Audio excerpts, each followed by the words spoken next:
Bonjour Dr Alali. Bonjour. Vous êtes ici en direct des JPRS 2022 à Marseille.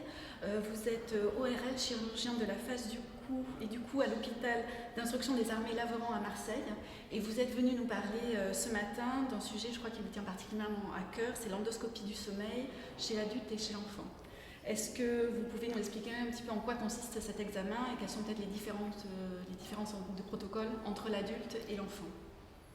Oui, tout à fait. C'est un sujet effectivement qui me tient à cœur. Donc l'endoscopie sous sommeil induit, donc c'est un examen en fait qui va permettre de réaliser un bilan morphologique et dynamique des voies aériennes supérieures chez un patient en ventilation spontanée qui est endormi artificiellement. Donc c'est un examen qui peut être proposé chez des patients adultes qui vont être en échec ou en intolérance de traitement, ou des patients adultes chez lesquels on pense d'emblée à réaliser un traitement chirurgical, par exemple en cas de hypertrophie des amygdales palatines ou des amygdales linguales, ou également des patients qui ont une rétromandibulie, c'est-à-dire une mâchoire très en arrière. Cet examen il peut également être réalisé chez les enfants, notamment des enfants qui ont un syndrome d'apnée avec un examen qui est complètement normal et qui ne permet pas d'identifier la cause des apnées.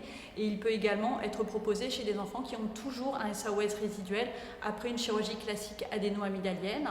On peut également intégrer cet examen avant un geste chirurgical chez les enfants dont on pense que la chirurgie ne va pas résoudre tous les problèmes, c'est-à-dire les enfants avec une obésité, avec des malformations crânio-faciales, avec un SAOS sévère, ou des enfants après l'âge de 7 ans. Cet examen il se réalise facilement lors d'une hospitalisation en ambulatoire. On réalise cet examen au bloc opératoire. Un médecin anesthésiste va mettre le patient dans un sommeil induit par le biais du propofol, et l'ORL va pouvoir réaliser sa nasofibroscopie souple.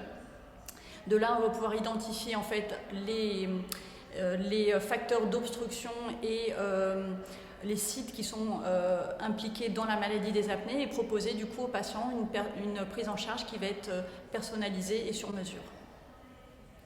Merci beaucoup Dr Alali. Je vous en prie. Au revoir.